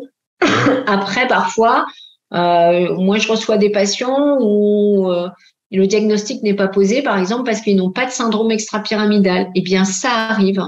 Ça arrive que les patients aient la dysautonomie, les troubles du sommeil paradoxal, les hallucinations, le trouble cognitif, mais pas le syndrome extrapyramidal. Donc, vous voyez, il faut vraiment avoir en tête cette construction des critères pour poser le diagnostic. Et il faut bien avoir en tête que les patients sont extrêmement différents.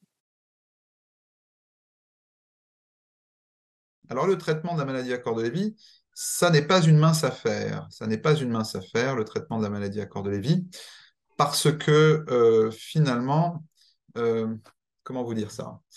D'abord, il faut bien repérer les symptômes. Alors, c'est pour ça qu'on vous en a beaucoup parlé avec mes collègues. Deuxième chose, il faut voir à quel point c'est gênant ou pas, à quel point ça impacte ou pas le quotidien du patient, parce qu'il faut se méfier des effets secondaires des médicaments. Et puis, dans de rares cas, mais ça arrive, vous avez des patients qui ne supportent pas les traitements et qui peuvent finalement ne pas tolérer beaucoup de traitements qui pourtant, chez d'autres patients, vont faire du bien. Donc, c'est une situation qui est difficile. Traiter la maladie à corps de Lévy, c'est difficile pour le médecin de bien traiter la maladie à corps de Lévy. Et ça nécessite vraiment une alliance forte entre le médecin qu'on va qualifier de spécialiste, hein, c'est-à-dire soit le gériatre, soit le psychiatre, soit le neurologue, avec le médecin généraliste, et aussi et surtout, j'ai envie de dire, avec le patient et sa famille, alors souvent un proche, hein, souvent le conjoint, mais pas forcément, peu importe. Et tout ça, tous ensemble, essayer d'optimiser le traitement de la maladie à corps de Lévy. Très compliqué, je vous l'assure. Et c'est une leçon souvent d'humilité de traiter les patients atteints de maladie à corps de Lévy parce que tout le monde se trompe. Et donc, on fait ce qu'on peut finalement, mais on a quand même des armes. Et c'est ça le côté positif. On a des armes et il faut les utiliser. Alors, ce qui est important avant tout, puisqu'on parle de traitement, c'est que je vous fasse mes déclarations, c'est-à-dire que il faut que vous sachiez que j'ai déjà fait des présentations sur la maladie à corps de Lévy et la maladie d'Alzheimer pour Roche, Biogen et Eisai et qui m'ont rémunéré pour cela. Donc, c'est important que vous le sachiez. Je fais partie d'un board Eisai sur la maladie d'Alzheimer. Donc là, c'est un peu loin de notre sujet. Et j'ai été coordonnateur national de plusieurs essais thérapeutiques. Mais là, je n'ai pas été rémunéré pour cela. Mais par contre, le CHU de Strasbourg a eu une rémunération pour cette coordination nationale de plusieurs essais thérapeutiques, notamment sur la maladie à corps de Lévy. Et par ailleurs, j'ai eu des financements de recherche divers, mais en particulier des projets hospitaliers de recherche clinique au niveau national et au niveau interrégional. Voilà, les déclarations sur les médicaments étant faites, je pense qu'on peut attaquer maintenant le traitement médicamenteux, puis après on va parler enfin les traitements médicamenteux, et après on parlerait des traitements non médicamenteux. Alors, pour le traitement médicamenteux, on va commencer à tout seigneur, tout honneur par les troubles cognitifs, parce que c'est ça qui est quand même le plus souvent présent. Eh bien, le traitement médicamenteux des troubles cognitifs, il y en a deux principaux qui sont très intéressants. C'est le donépézil ou Aricept, et c'est l'arivastigmine ou Exelon. Alors, je ne parlerai pas des doses, mais je les ai affichées les doses quand même, parce que s'il y a des collègues médecins ou des infirmiers ou des professionnels de santé qui nous écoutent aussi, je trouve que c'est toujours intéressant d'avoir les doses. Je vais vous parler simplement des médicaments, hein, pour que ce soit plus simple. Donc, ces médicaments, ce sont deux médicaments qui vont augmenter l'acétylcholine dans le cerveau. Donc là aussi, c'est une hormone ou un neurotransmetteur du cerveau qui manque beaucoup dans la maladie à corps de Lévy. Et le fait de donner le donépézil ou l'arivastigmine, hein, peu importe, puisqu'ils semblent avoir des efficacités assez comparables, eh bien, ça permet d'augmenter l'acétylcholine et donc c'est un plus pour les patients qui ont des difficultés cognitives. Ça semble être un plus aussi pour les patients qui ont des fluctuations cognitives. Et c'est un plus, on va en reparler tout à l'heure, pour les patients qui ont des hallucinations visuelles. Donc vous voyez que ces médicaments, c'est des médicaments qui sont intéressants à plusieurs titres. Deux problèmes. Premier problème, c'est qu'ils ont été déremboursés il y a maintenant plusieurs années, il y a au moins 6 ans maintenant, et que donc ils sont payants, et donc ça coûte quand même chaque mois pour le patient et sa famille. Deuxième problème, alors ils ont été déremboursés par rapport à leur rôle sur la maladie d'Alzheimer, parce que leur rôle sur la maladie à corps de Lévy, qui est véridique, n'a pas été, si vous voulez, les laboratoires n'ont pas demandé d'autorisation de mise sur le marché pour la maladie à corps de Lévy. Et alors le grand défaut de la France pour les médicaments, c'est que tant que le laboratoire ne demande pas d'autorisation de mise sur le marché, c'est très compliqué pour que le médicament soit autorisé. Voilà, donc c'est un peu paradoxal parce que finalement, et ce n'est pas les seuls, hein, il y a beaucoup de médicaments comme ça qui sont très utiles et qui ne sont pas en France parce que le laboratoire considère que ce n'est pas très intéressant financièrement. Bon, alors, deuxième problème, c'est que ça peut être mal supporté. Mal supporté parce que ça entraîne des troubles digestifs. Alors, les troubles digestifs, ça peut être des nausées et des vomissements. Alors, ça, c'est embêtant. Et souvent, là, s'il y a trop de nausées, trop de vomissements, ben, on arrête le médicament et on ne pourra plus le reprendre.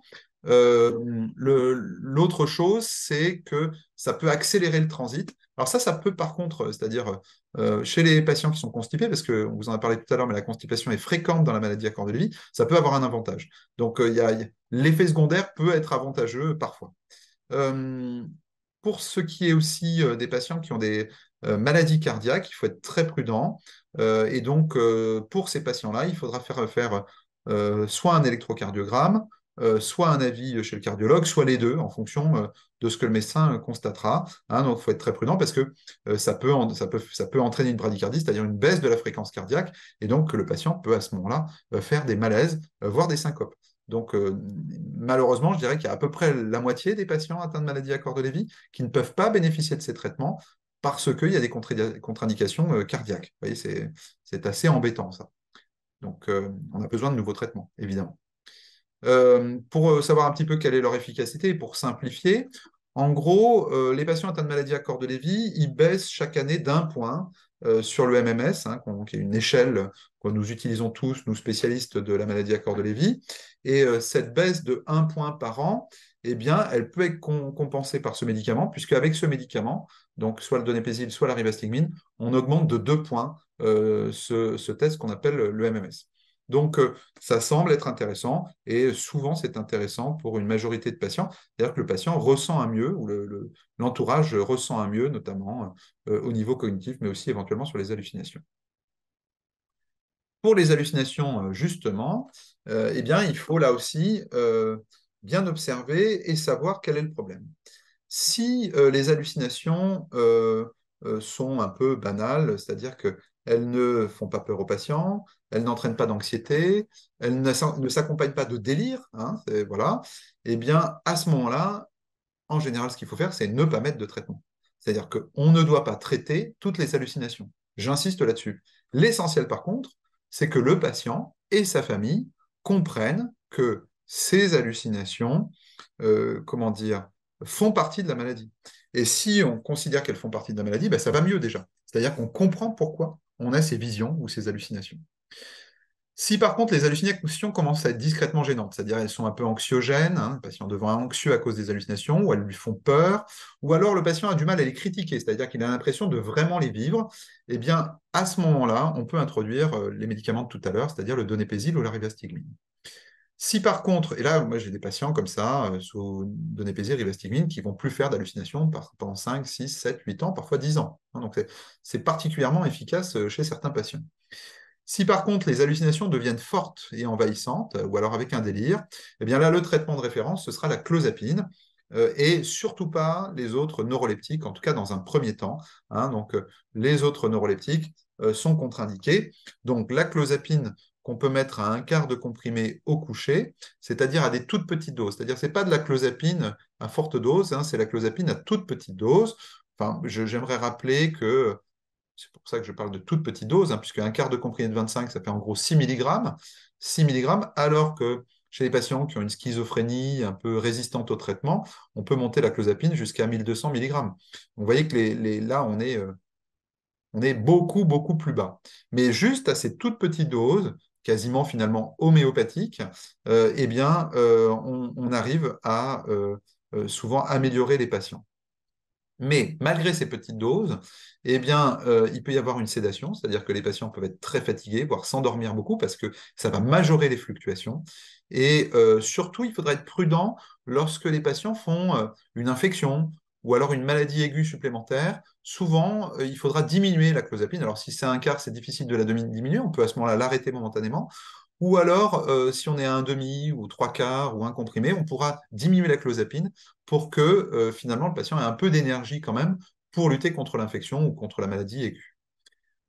Ça marche aussi, mais on n'a pas beaucoup de preuves de ça sur ce qu'on vous a parlé tout à l'heure, comme le syndrome de Capgras, hein, c'est-à-dire le délire des sosies, où on a l'impression qu'un proche est en fait un autre et que c'est comme si quelqu'un s'était déguisé pour ressembler au proche. Voilà, on a fini sur les hallucinations, en tout cas du point de vue médicamenteux. Pour le syndrome parkinsonien. Alors, pour le syndrome parkinsonien, deux choses importantes à savoir, enfin 3 choses importantes à savoir, je dirais.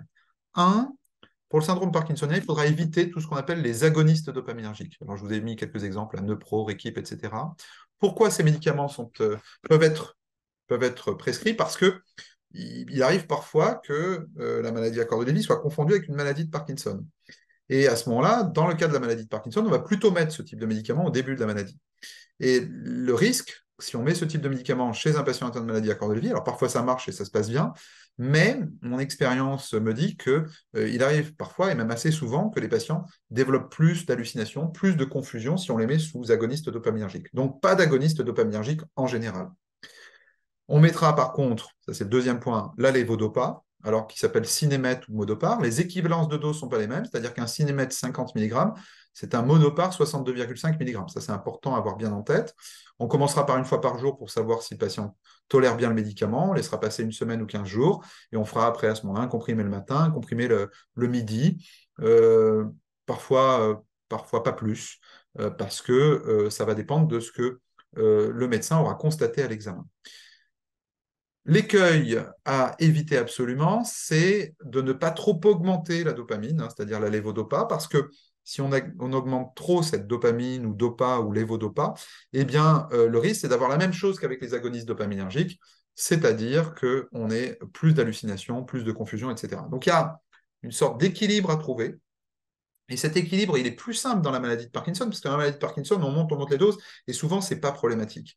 Tandis que dans la maladie à corps de Lévy, si on monte trop les doses de lévodopa, bien, on va vers les effets secondaires qu'on ne souhaite pas. Le traitement des troubles du comportement au sommeil paradoxal, eh bien, ce traitement des troubles du comportement au sommeil paradoxal, c'est la mélatonine. Et la mélatonine, 3 mg à 12 mg, 1 heure avant le coucher, en préparation magistrale, ou alors sous forme buvable. J'insiste que ça doit être de la mélatonine à libération immédiate. La mélatonine LP, ou à libération prolongée, donc qui va se libérer progressivement sur toute la nuit, est complètement inefficace. Aucun intérêt. Elle peut avoir des intérêts pour autre chose, mais pas pour ça.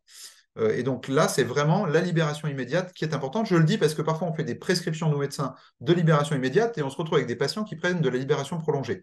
c'est le pharmacien qui n'a pas bien fait son travail, et ça arrive malheureusement, et donc le pharmacien doit bien donner ce qui est indiqué sur l'ordonnance, c'est-à-dire de la mélatonine à libération immédiate. Il arrive que la mélatonine ne fonctionne pas et que les troubles du comportement sommeil paradoxal soient très pénibles pour le patient parce qu'il peut tomber du lit, parce qu'il se fait mal ou qu'il fait mal à son conjoint.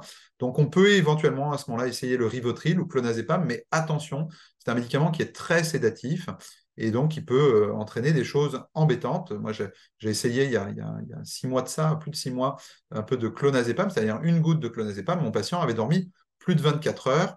Donc, j'évite en général le clonazepam, mais quand on n'a pas le choix, on tente et on prévient que ça peut éventuellement mal se passer. Si ça se passe mal, eh bien, on ne reprendra plus de clonazepam, évidemment. Donc, le traitement de référence, c'est vraiment la mélatonine à libération immédiate.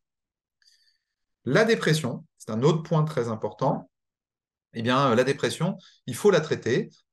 Évidemment, il faut la traiter avec une psychothérapie, si le patient est d'accord, c'est-à-dire qu'il puisse parler de ses soucis, de pourquoi il souffre, etc. Mais il faut aussi le traiter par des médicaments. Et les médicaments, là, sont divers et variés. Ceux qui me semblent intéressants, c'est les inhibiteurs de la recapture de la sérotonine, qui vont augmenter la sérotonine dans le cerveau, qui est elle aussi une autre hormone du cerveau qui baisse beaucoup dans la maladie à corps de Lévy et qui est essentielle au cerveau. Mais ça peut être aussi un IRSNA, c'est-à-dire un inhibiteur de la recapture de la sérotonine et de la noradrénaline. Donc, c'est-à-dire là, c'est un médicament qui augmentera à la fois la sérotonine et à la fois la noradrénaline, qui est une autre hormone du cerveau, un autre neurotransmetteur du cerveau. Un exemple étant la venlafaxine. Ces deux médicaments sont intéressants. Attention, il y a certains inhibiteurs de la recapture de la sérotonine qui sont contre-indiqués, notamment le citalopram est souvent mal supporté chez les patients atteints de maladie à corps de Lévy. En tout cas, ça avait été montré dans une étude et c'est un peu notre expérience aussi sur Strasbourg. Alors, après, il y a des patients qui le supportent bien, mais il y a des patients qui ne le supportent pas bien et on peut utiliser aussi d'autres médicaments contre la dépression. On peut aller même jusqu'au thymorégulateur, c'est-à-dire médicaments qui vont éviter les récidives de dépression, et notamment la lamotrigine est un traitement qu'on trouve, nous, intéressant sur Strasbourg. Mais j'aimerais insister que là-dessus, on a très, très peu d'essais cliniques, d'essais thérapeutiques. Donc, il n'y a pas de, comment vous dire, il n'y a pas de recette pour la dépression. Hein. Il faut faire confiance à son médecin, à son psychiatre, à son neurologue, à son gériatre sur ces questions-là. L'anxiété chronique, eh bien, souvent, en première intention, j'ai tendance à utiliser aussi un antidépresseur qu'on appelle la sertraline, avec souvent une efficacité intéressante au bout d'un mois. Maintenant, ça ne marche pas tout le temps, mais l'anxiété, vous l'avez vu, on en a parlé tout à l'heure, c'est quelque chose dont il faut s'occuper vraiment, hein, puisqu'on a jusqu'à 60 à 80% des patients qui peuvent avoir une anxiété chronique, ce qui n'est pas rien. La catatonie, alors la catatonie, ça c'est un symptôme tout à fait particulier avec des choses un peu tout à fait étonnantes, avec des patients qui peuvent garder les positions, qui sont comme paralysés et qui parfois difficile à différencier du syndrome parkinsonien. Mais là, le traitement, ce sont des benzodiazépines et en particulier le lorazépam ou Temesta est très efficace. Nous, on a constaté ça sur plusieurs patients atteints de catatonie qui avaient une maladie à corps de Lévy. L'hypotension orthostatique. Alors, l'hypotension orthostatique, c'est très fréquent. Hein. C'est ces patients, quand ils se lèvent, qui ont des vertiges ou alors qui vont faire facilement des syncopes dès qu'ils vont changer de position. Là, la première règle là, pour éviter l'hypotension orthostatique, c'est-à-dire cette baisse drastique de la tension quand les patients se lèvent, c'est finalement de diminuer les antihypertenseurs. C'est sûr que si le patient il a 85 ans et il a 5 antihypertenseurs, il en a peut-être un peu trop. Donc, avant de donner d'autres médicaments, on baisse, voire on arrête un certain nombre d'antihypertenseurs. On peut utiliser aussi ce qu'on appelle les bas de contention, mais leur efficacité n'est pas clairement démontrée. Ce qui semble plus intéressant d'après la littérature et que j'utilise moins un peu, avec comment dire, une certaine réussite chez certains patients, c'est la ceinture abdominale. Pour le reste, il y a des médicaments. Hein, donc, imaginons un patient qui n'a pas d'antihypertenseur ou très peu, et qui a toujours cette hypotension quand il se lève, eh bien, on peut utiliser soit l'amidodrine ou Gutron, soit la fludrocortisone ou Flucortac, qui ont une très bonne efficacité. Donc, c'est des médicaments intéressants vraiment contre l'hypotension orthostatique. Hypotension orthostatique qui en plus favorise les chutes. Donc, c'est vraiment quelque chose sur lequel il faut travailler et lutter. La constipation, c'est un vrai problème dans la maladie à corps de Lévy. Et donc, ce qu'il faut faire au début, c'est des choses très simples, hein, c'est-à-dire augmenter les fibres, par exemple les pruneaux ou les fruits en général. Faire de l'activité physique, ça c'est aussi un problème, c'est-à-dire que les patients font moins d'activité physique Et donc, ils ont plus de constipation, parce que c'est sûr que si on est toujours assis, on est constipé. Donc, la marche. Et puis, bien s'hydrater, parce que finalement, pour qu'il y ait un bon transit intestinal, il faut qu'il y ait une bonne hydratation, hein, c'est-à-dire au moins 1 litre 5 par jour, au minimum, au minimum. Si on s'en sort pas, bien, on peut utiliser des laxatifs non irritants comme le lactulose ou le macrogol. Et parfois, on s'en sort pas du tout, donc il faut aller jusqu'au lavement, hein, donc quelque chose qu'on injecte en intrarectal, notamment le Normacol, qui est assez utilisé et assez efficace. Il arrive parfois, dans de rares cas, que cette constipation persiste, probablement, hein, et ça c'est important de le comprendre parce qu'il y a des corps de Lévy à l'intérieur de l'intestin, hein, il y a des corps de Lévy à l'intérieur de l'intestin, et donc comme il y a ces corps de Lévy à l'intérieur de l'intestin, il y a une sorte de paralysie intestinale, et là d'une certaine manière, il va falloir mettre un petit peu du donépésil ou de la rivastigmine pour l'intestin, et le donépésil ou la rivastigmine pour l'intestin, c'est ce qu'on appelle le mestinon ou la pyridostigmine, et on peut effectivement avoir un intérêt à donner ce type de médicament. Mais attention, il a les mêmes effets secondaires que le donépésil et la rivastigmine, donc il faut faire attention s'ils sont associés. Il vaut d'ailleurs mieux ne pas les associer, ou alors baisser un petit peu les doses du donépésil ou de la rivastigmine, et vérifier qu'il n'y a pas de conséquences cardiaques. Mais il m'est arrivé de mettre avec succès ce type de médicament dans la maladie à corps de Lévy. Donc vous voyez que la stratégie thérapeutique, elle est en termes médicamenteux, elle est multiple, hein. On va aller sur les hallucinations avec. Alors, la première ligne, c'est souvent les troubles cognitifs avec ce qu'on appelle les inhibiteurs de l'acétylcholinesterase, c'est-à-dire donépésil, rivastigmine. On va agir sur le sommeil avec la mélatonine à libération immédiate.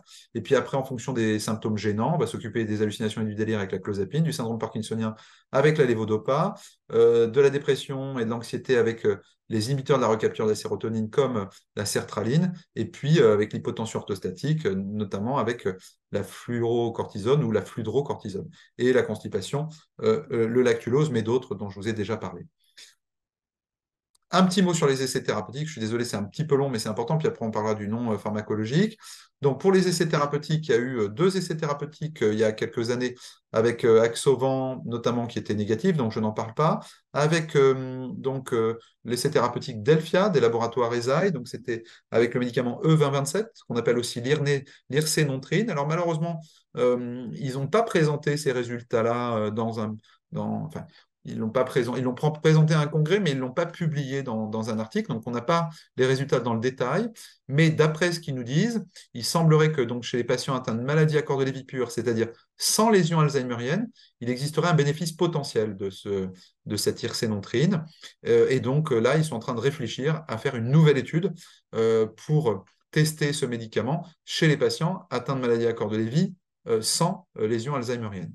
Un autre médicament qui semble potentiellement intéressant et qui agirait sur les neurones cholinergiques, donc sur cette fameuse acétylcholine, mais directement sur les neurones aussi, et aurait un effet bénéfique sur les neurones d'après ce que dit le laboratoire, eh bien, ils ont montré qu'il y avait à la fois un effet bénéfique sur les fonctions cognitives, mais aussi sur les aspects fonctionnels, c'est-à-dire le quotidien, le téléphone, les transports, etc. Et aussi sur la marche, hein, avec le TUG, hein, c'est Time Up and Go Test, c'est un test où on fait lever le patient, il marche 3 mètres, il revient, il se rassoit, et on calcule le temps. Eh bien, les patients semblaient avoir un bénéfice avec le neflamapimod. Donc là, il y a une phase 2B, donc c'est une phase un peu proche de la phase 3, qui est la phase après où le médicament pourrait arriver en pharmacie. Donc il y a une phase 2B qui est en cours aux États-Unis, en Grande-Bretagne et aux Pays-Bas. On attend ces résultats-là. On espère qu'évidemment, on aura une bonne nouvelle, mais on ne peut pas en être certain. On passe maintenant au traitement non médicamenteux de la maladie à corps de Lévy. Alors, dans les traitements non médicamenteux de la maladie à corps de Lévy, ce qu'il faut retenir surtout, c'est qu'il va falloir s'occuper du patient globalement, faire une prise en soin. Et le plus tôt possible, dès que le diagnostic est posé, il faudra faire une déclaration d'ALD, hein, d'affection longue durée, de manière à ce que le patient soit remboursé pour tous les frais liés à la maladie à corps de Lévy, que ce soit les aspects pharmacologiques, c'est-à-dire les médicaments, ou les aspects non pharmacologiques, notamment orthophonie, kinésithérapeute, neuropsychologue, etc. Il sera important souvent d'avoir un suivi psychologique au début à l'annonce du diagnostic, si le patient le souhaite, évidemment. Et puis, on peut envisager, dès le départ, dès le stade de troubles cognitifs légers, ce qu'on appelle une remédiation cognitive. Alors, la remédiation cognitive, c'est le fait de travailler les fonctions cognitives, travailler les difficultés qu'on a. Alors, souvent, dans la maladie à corps de Lévy, il y a des troubles de l'attention. Souvent, dans la maladie à corps de Lévy, il y a des troubles des fonctions exécutives, c'est-à-dire des difficultés d'organisation. Et donc, l'orthophoniste, là, est vraiment un rôle très important. Et il faut commencer ça le plus tôt possible. Le neuropsychologue aussi éventuellement, mais le problème, c'est que le neuropsychologue n'est pas remboursé. Donc, c'est problématique. Au stade de démence légère, eh bien, on continue le suivi médical régulier, on continue le suivi psychologique s'il est nécessaire. On informe sur les aides possibles via l'assistant ou l'assistante sociale, notamment les services à la personne. Et puis, on va continuer l'orthophonie, la neuropsychologie. Souvent, on aura besoin là, à ce moment-là, d'une kinésithérapie pour lutter contre le syndrome parkinsonien, pour lutter contre les problèmes d'équilibre, pour comment dire, lutter parfois contre les douleurs aussi. Enfin, il y a tout un tas de raisons qui font qu'on a besoin du kinésithérapeute. On pourra mettre aussi en place ce qu'on appelle les équipes spécialisées Alzheimer. Alors, elles portent mal leur nom, malheureusement, parce que ce n'est pas que des équipes pour la maladie d'Alzheimer, mais c'est aussi des équipes pour la maladie à corps de Lévy. Alors là, je vous ai donné l'exemple du phare, hein, c'est le nom de cette équipe à Strasbourg, et donc c'est 15 séances par an, c'est-à-dire en gros une séance par semaine à domicile pendant environ 3/4 d'heure, et qui vont travailler les fonctions cognitives, souvent de façon ludique. Alors ça peut être avec une tablette, ça peut être en faisant des jeux, l'essentiel étant de stimuler les fonctions cognitives, c'est-à-dire l'attention, pourquoi pas la mémoire aussi, et les fonctions exécutives. C'est bien aussi d'avoir des contacts avec les associations de patients. Alors, chez nous, c'est Alsace Alzheimer qui est localement, mais évidemment, il y a aussi A2MCL, hein, A2MCL avec qui vous pouvez avoir un contact direct et qui fait des réunions distancielles partout en France. Donc, important cela. Ensuite, au stade de démence modérée, on peut demander à ce moment-là une aide financière si la personne a plus de 60 ans. Si elle a moins de 60 ans, c'est un autre type d'aide financière qui s'appelle l'APA, l'aide personnalisée à l'autonomie. Et là, il va falloir comment dire, aussi renforcer tout ce qu'on a dit, l'orthophonie, les ESA, la kinésithérapie, mais il faudra aussi des aides à domicile et il faudra parfois aller aussi en accueil de jour. Et puis au stade de démence sévère, ça devient très très compliqué. Et souvent, c'est très compliqué que le malade puisse rester à la maison parce que là, il faut avoir des soignants 24 heures sur 24 et souvent, le patient sera mieux en EHPAD ou alors en unité de vie protégée. Ce qui est important dans ces EHPAD et ces unités de vie protégée, c'est qu'il y ait un PASA, ce qu'on appelle un pôle d'activité de soins adaptés, c'est-à-dire qu'il y ait des animations, des activités, de la musique, du chant, des activités cuisine, des activités jardin, peu importe. En tout cas, il faut vérifier. Hein, le mot-clé dans les EHPAD, c'est PASA. Et puis, si le patient a des gros troubles du comportement, toujours très délirants, avec des hallucinations, il peut aller dans ce qu'on appelle les unités d'hébergement renforcé, qui sont des EHPAD, mais qui ont l'habitude des problèmes de comportement. Voilà, la remédiation cognitive individuelle, c'est important, c'est-à-dire le fait d'aller voir l'orthophoniste une fois par semaine pendant au moins 3-4 mois de l'année, ça entraîne un bénéfice. Quel type de bénéfice ça entraîne? Eh bien, ça recule l'entrée en EHPAD, donc ça recule d'une certaine manière, si vous voulez, la dépendance par rapport aux autres prises en charge plus usuelles. Donc vraiment, orthophoniste ou neuropsychologue une fois par semaine pendant au moins 3-4 mois de l'année, c'est important. Voilà, alors le médecin doit faire une prescription de ce type-là, un bilan orthophonique et remédiation cognitive, de l'attention, du langage et des fonctions exécutives, ou alors si c'est l'ESA, hein, donc l'équipe spécialisée Alzheimer, remédiation cognitive par ESA une fois par semaine à domicile pendant 15 séances. C'est très simple, il suffit après de trouver l'ESA proche de chez soi. Normalement, il y a une équipe spécialisée Alzheimer dans tous les territoires. Voilà, ça c'est par exemple l'ESA dans notre territoire sur Strasbourg avec le phare, avec cette image sympathique, parce qu'on peut aussi aller dans le jardin de la maison et faire des activités jardinage ou faire d'autres activités, évidemment. Voilà, donc le traitement, si je devais le résumer, pour les troubles cognitifs, donépésil ou rivastigmine, pour hallucinations et délires, clozapine à faible dose, pour le syndrome parkinsonien, la levodopa à faible dose, pour les troubles du comportement, c'est paradoxal, la mélatonine, mais à libération immédiate, j'insiste. Pour la dépression, l'anxiété chronique, ces médicaments qu'on appelle les inhibiteurs de la recapture de la sérotonine ou alors les imiteurs de la recapture de la sérotonine et de la noradrénaline. Toujours important, l'orthophonie pour la cognition et la déglutition, dont je n'ai pas eu le temps de parler. L'équipe spécialisée Alzheimer pour la cognition et la kinésithérapie pour la marche, éventuellement les douleurs. Mais surtout, finalement, un traitement adapté à chaque patient, c'est-à-dire un traitement personnalisé.